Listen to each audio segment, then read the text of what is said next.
Nangarap po mga ka-power. Pinturo tayo ng ano yan. Karian ni Boss Donel. Kain po. Kaon. Kaon na. Oo. Anong luto yan ganyan? Sinigang sa Sinigang sa biso. Sinigang. Ang malupit ang ano yan. Gourmet hunter yung nagluto yan. Ilagyan ng name yan. Kaya pampalasa mo, kailangan may name din. Ano? Bagong tawahan daw? Yan. Yan yung ano. Ewan ko saan galing yan. Napulot lang namin yan. Saan napulot yan? Doon sa kanal. Ano nga yung box na pinagkuhanan namin. Hindi namin ano yun. Tinatapon. Di ba? Di ba nak? Napulot ka lang doon. Iyak na. Itong mayordomo. Yan. Bakit? Andun yung ate niya sa Pinakaamo namin. Andun yung ate mo sa tulay. Di ba kamukha mo yun? Yung sinabi ko kamukha mo, Princess. Akit. Baba ka lang, akit. Akit tayo. May gagawin. Akit tayo mga ka-power. Magsimula tayo ng ating lapit itong makulay na labanan to. Makulay talaga sa pintura eh. Akyat. Andan po.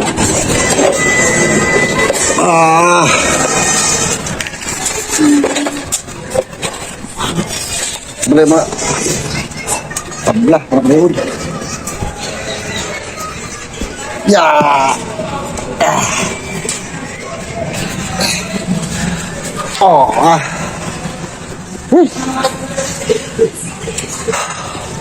Tapos na pintura niyang sa taas. Pinuuna po kasi natin yung mga sinusigurado natin yung mga dugtungan, yung mga pinag-weldingan. Para hindi po kalawangin.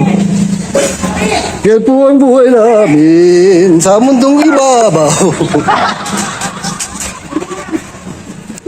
Tayo mga power. Pintura naman natin ito ngayon. Yeah. Right. Sige, plus na lang.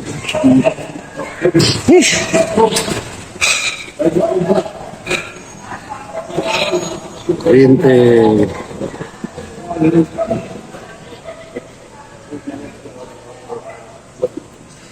Sarap na agad, gusto nga po ayos na yung bahay. Kaso paano pa paayos yan kung andyan yan?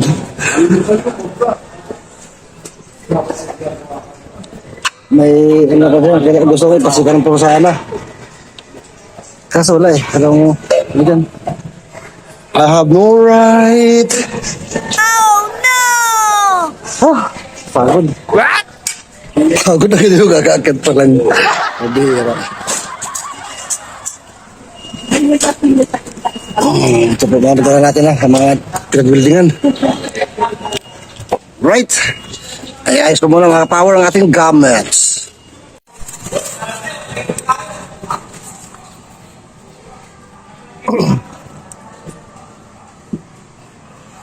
Grabe mga ka-power yung hapon na pintura ko sa taas. Yan po talaga yung hilo ko.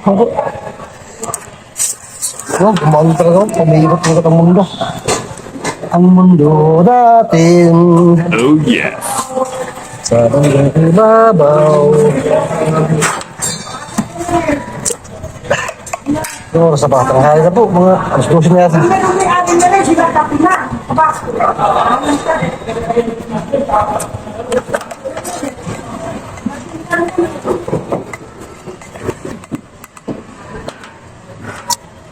Kumusta po kayo mga ka-power?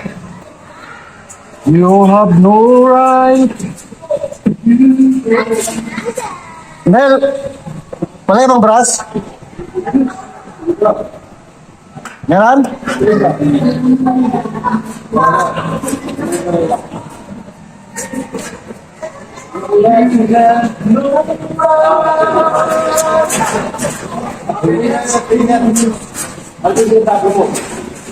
Ha? Yung thinner. Bukas sa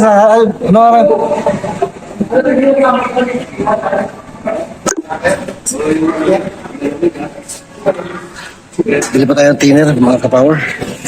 At pasya doon ang ano yung pintura natin. Pwede rin. Thinner ngayon. Ito yung thinner. Ayun, buti na lang, nakabukas. Ito po tayo sa labasan, mga kapower. Dito lang ito, paglabas sa amin. Dito lang may... Tayo ng hardware dito. Ano po sa amin? Pagpatok na yun. Dito lang po sa harap namin yung hardware. Pabili thinner.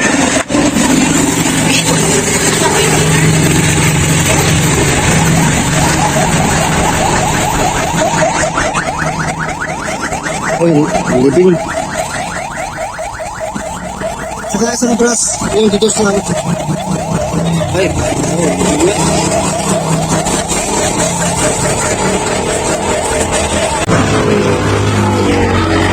Sabing init mga kapawaya.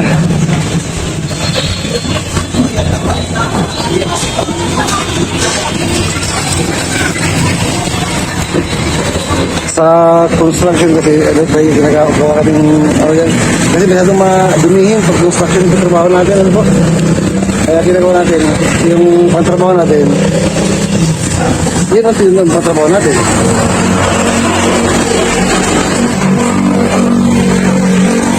Pagkatapos ng trabaho, iiwan sa trabaho ang namin, tapos trabaho,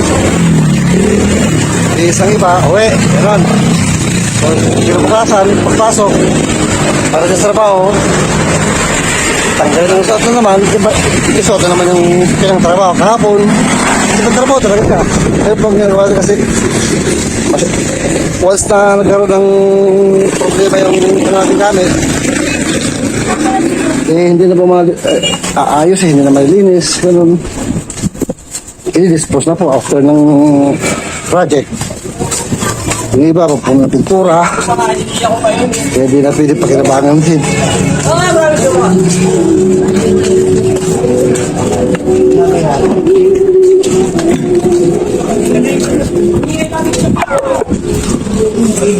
Init. Ibang ito. Lahat na ito, pagpasok mo sa dam doon, dito na. Dito rin court. Court ng Phase 5Y. Yung Phase 5 po kasi mga kapower, Phase 5 tsaka Phase 5Y yan. Sakop ng Phase 5 to. Pero sa Phase 5Y. Gamit yung court. Ito yung bahay nila.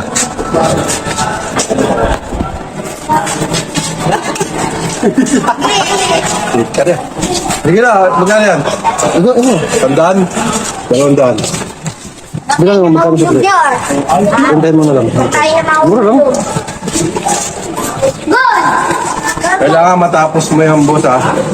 Tapos yan. Huwag kang kakain hanggat walang nahuhuling isda. Wala tayong iwan ng hindi yari. Lahat yari. Hindi ba natin iwanan? Sige yan, ayot na yan.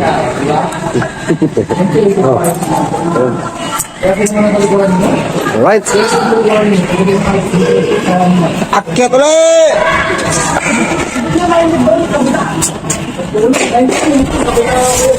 Ito natin. Ay, kunti na lang yung gamit natin. Ang pintura. Magkatapos na po. Yung sa amin, napaka-buho pero walang ano na.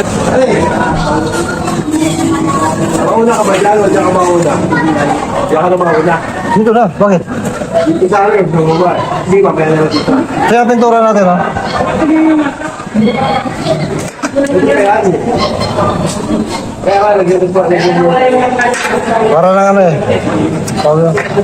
Baha. Saan baba? Kukulangin to. Kukulangin to pintura natin. Lumaya. Lagyan na to. Relax. Abutin ko yan.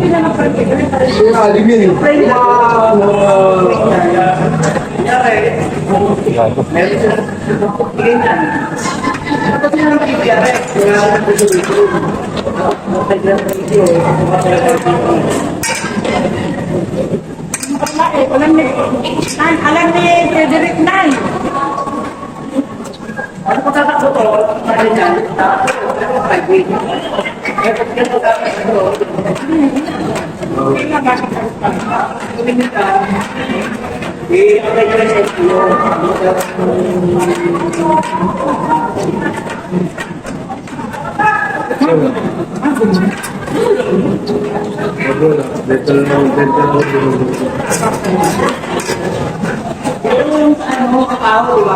Ano?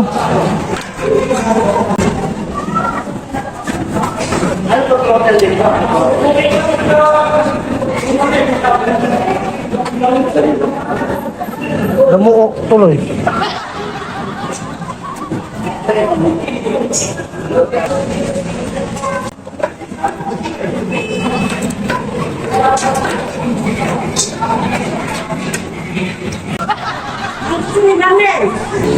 Baba tayo mga power. Matapos na tayo dyan.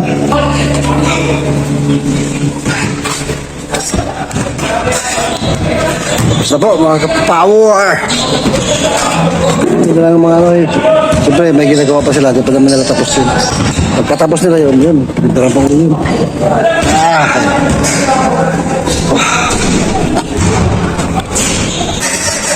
Ay.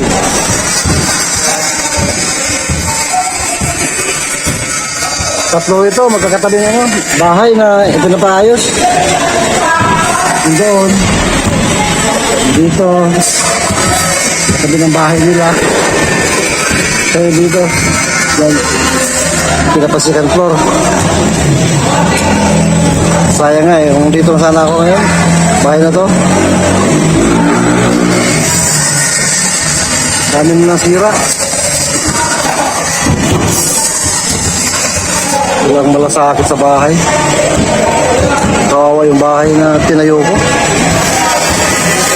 Nung umulan nga eh, kita ko ito sa may gate banda, tumutulo.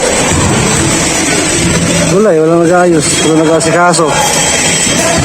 Anyway, yan yung bahay na yan. Sakit lang sa ulo yan. Makakapagpatay pa naman tayo ng ibang bahay kung gusto natin.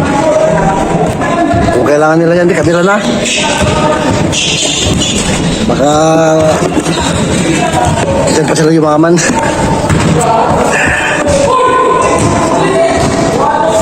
Ay, nako. Ha, grabe.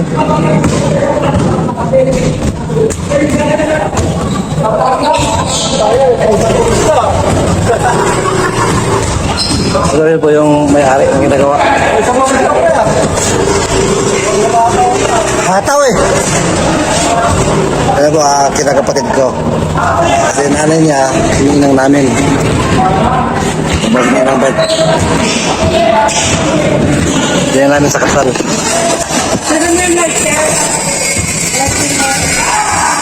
By Paul mo doon. Mga katiruan ko rin.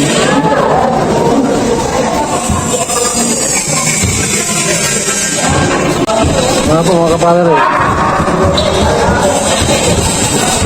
Gusto kong... Pumasok sa kwarto. Nabes sa kwarto. Pinturahan natin ang kwarto ni Donald.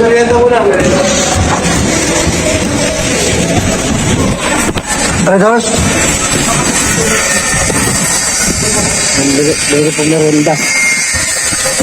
Ha ha!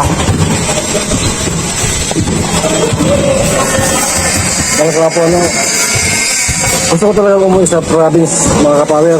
Pero ano ko kasi, gusto ko pag once na umuwi ako doon, yung maganda na ako ng flight. Yun na nung nakaraan eh, hindi pa tapos yung medical ko. Kung umuwi ako noon, tumuloy ako umuwi. Wala, di ko makakasaka sa medical ko eh. Hindi ko malaman kung ano yung kailangan kong gawin, kung ano yung sakit ko. Kung babali, wala lahat ng kaya nasakripisyo po yung ano ko, yung pag-uwi. So, sa Lunes po, malalaman ko na yung ano, resulta ng 2D Echo. So, mapasok ko sa medical clinic yun, medical hospital. Doon malalaman ko anong, ano, kung maging sitwasyon ko. Kung anong i-reset sa aking gamot, kung gaano ba kalala. Tapos pagkatapos nun, saka ako uuwi. Yun ang gusto ko talagang gawin. Siguro by next week, mga 25, gano'n gusto ko umuwi sa province. O sa Martes, gano'n, matapos ko yung ano. Medical. Depende po kung anong may, ano na, tayo. Advice sa atin sa Lunes. Kung re-resetahan tayo, kung kailangan bilhin.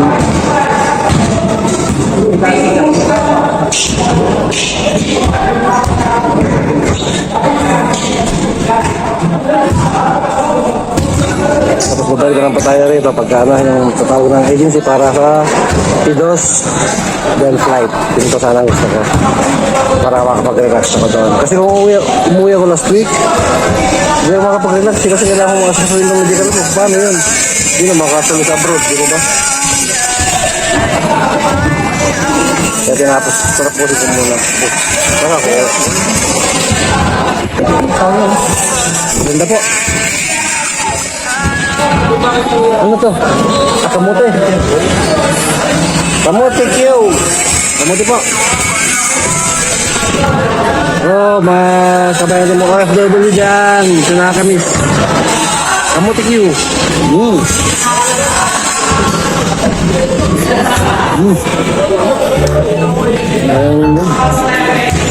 Kasay. Pawis mo naman.